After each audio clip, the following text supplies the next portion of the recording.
maybe, you're supposed to be getting a promotion at work. That's good. You're all chipper about the promotion at work.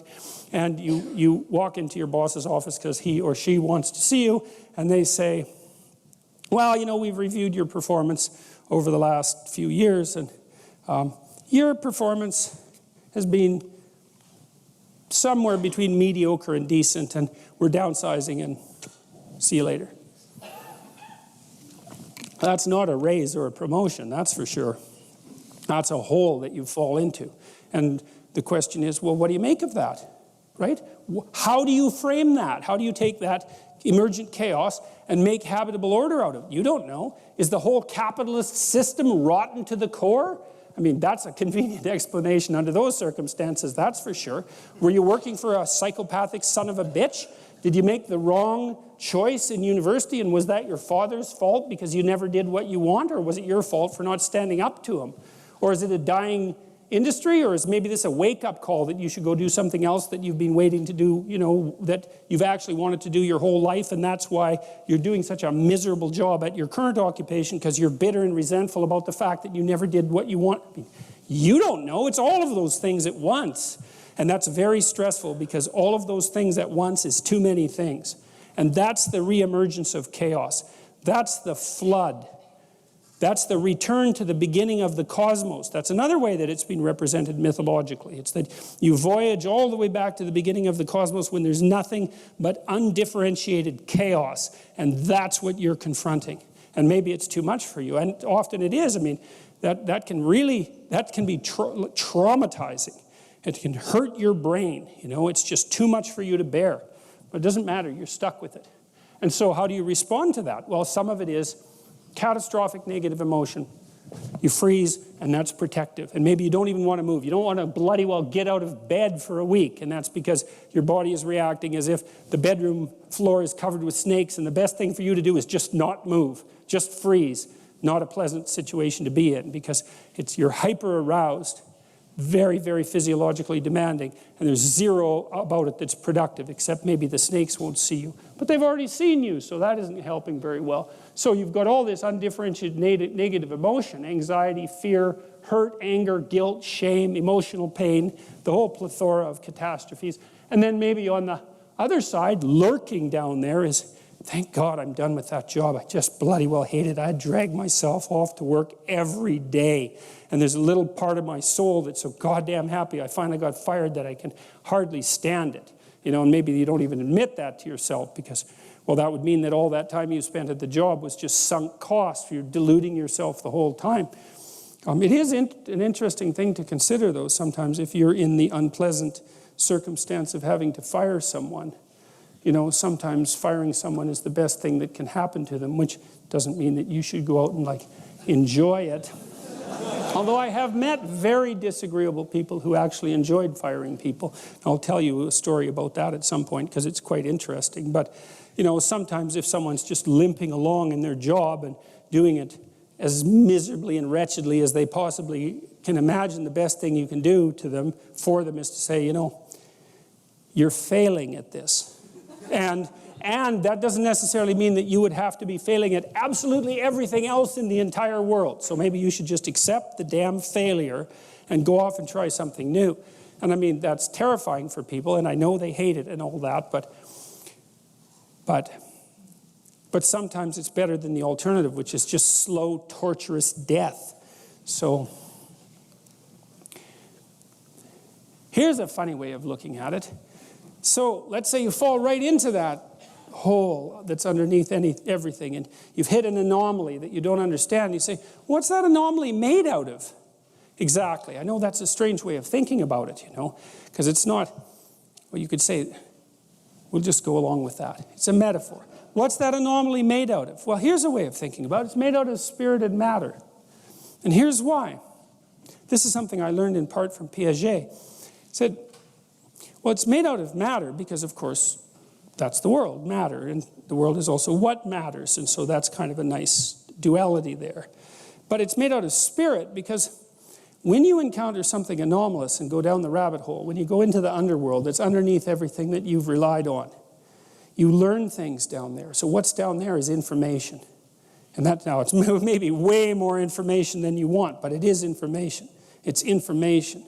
And what can you do with the information? You can inform yourself with the information, right?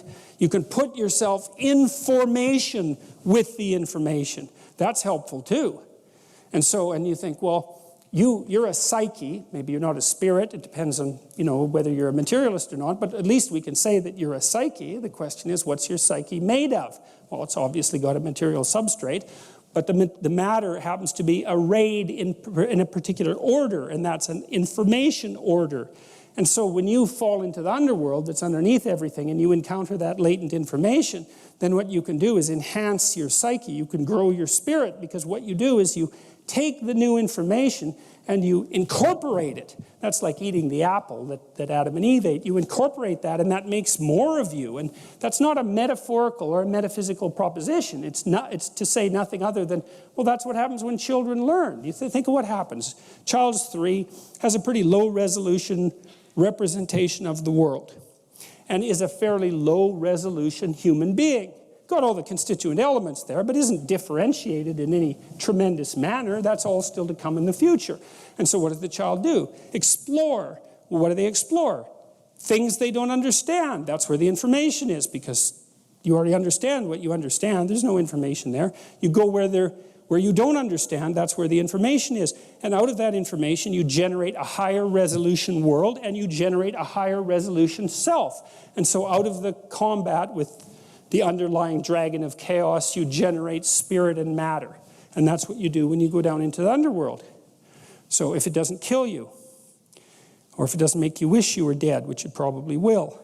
But there's a bunch of you that has to die down there anyway, so maybe that's not such a bad thing, because if you had this relationship that ended in betrayal, then there's something that's just not exactly right? There's something that went, and the reason I'm saying that, you think, well, that's kind of moralistic. It's like, actually, I don't mind being moralistic, in case you haven't noticed. But it's not a fair comment, because you're playing this stupid game.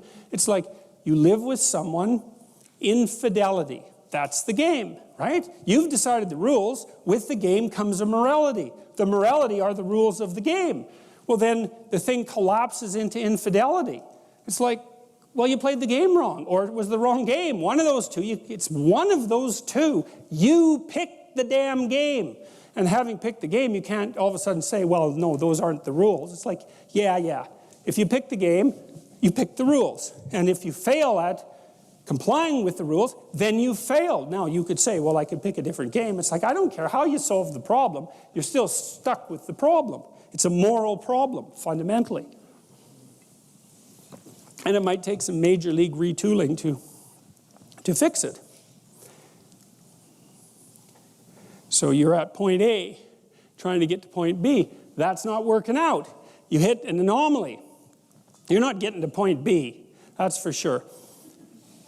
You're a medical school student. You write your MCATs, which is this test you have to write to go to medical school. You get 25th percentile. I don't know who you are, but you're not a pre-med student. And maybe you never were. Right? And that's the rub, man. And so, who the hell are you? You don't know. Collapse down here into this motivational conflict, this place of motivational and emotional uncertainty and tremendous information, right? It's a place of transformation. It's the phoenix that burns. It's the burning part of the phoenix that burns. It's the journey to the underworld. It's the journey to hell. It can really be a journey to hell, because you may find out that the reason that your partner betrayed you, or that you didn't get your damn promotion, is because there's seriously something wrong with you. And you know it. And I don't just mean that you don't know what you're doing. I mean that there's 25% of you that is seriously aiming at things not being good. And so you fall into the underworld and you find out that, God, I just got exactly what I was aiming for. Or I got exactly what the worst part of me was aiming for. And that worst part, that's something to clean up, and that's not going to be easy, because it's got its hooks in me like something ferocious, something seriously ferocious. And I've been toying with it for a very long time, and maybe I can't even detach it anymore. And so that's not so fun. And you see people like that in psychotherapy very frequently, or you see them wandering around on the streets like absolute catastrophic former shells of themselves. because they've hit the underworld and they ended up in hell and there's no getting out of it. And so those are the people you tend to give a wide berth to when you walk down the street. So there you are, down in the underworld, right? Back where the latent information exists, and just too much of it. And that's this. It's the same thing. It's the same thing. And that's why the Adam and Eve story is archetypal, right? Because we're always ingesting something new that knocks us into a new state of self-consciousness.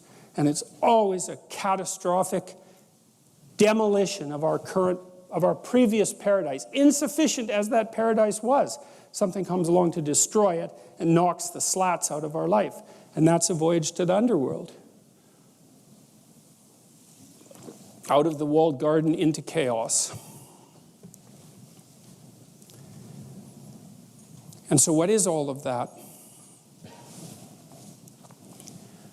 Well, there's lots of ways of construing it. It's a frame transformation.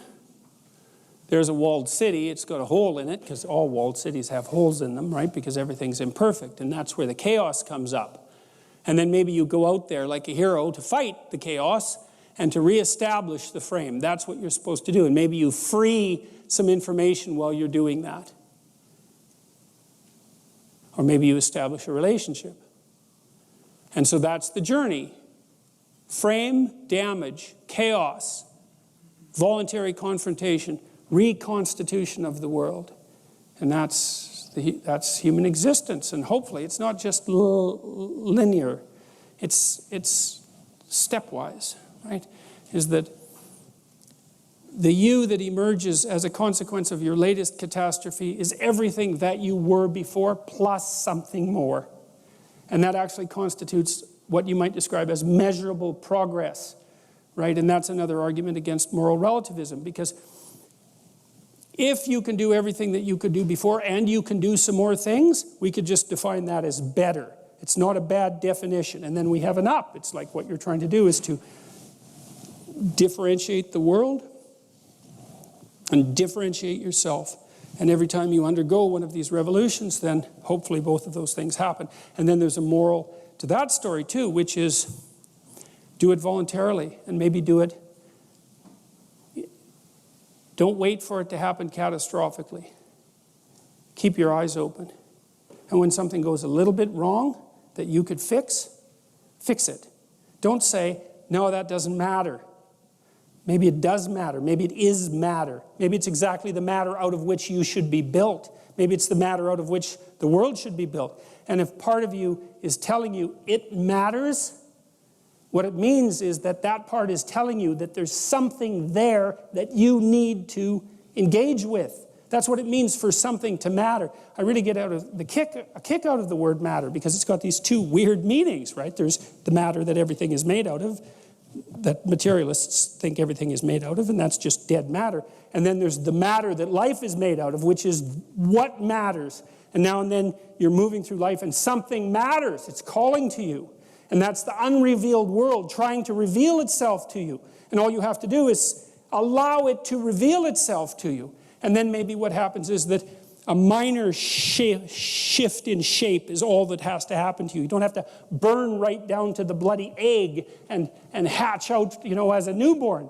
Maybe you can just repair a little bit of something that's gone wrong with you. And so you can undergo a sequence of continual micro-deaths instead of waiting for the bloody catastrophe that might send you so far down that you'll never recover. And all you have to do is attend to what matters. And your whole nervous system it's doing this for you. You've got a goal. Something happens, it matters. So what are you supposed to do with that? You're supposed to fix it. You're supposed to engage with it. That's why it's calling out to you as if it matters. It's saying there's an indeterminate part of the world here that wants to manifest itself into fully articulated being. And it's calling to you to do that. And if you ignore it, then it accumulates. And if it accumulates, it turns into the dragon of chaos. And then it waits until you're not at your best, and then it eats you. And that's the alternative. So that seems like a bad plan, unless you like being lunch meat.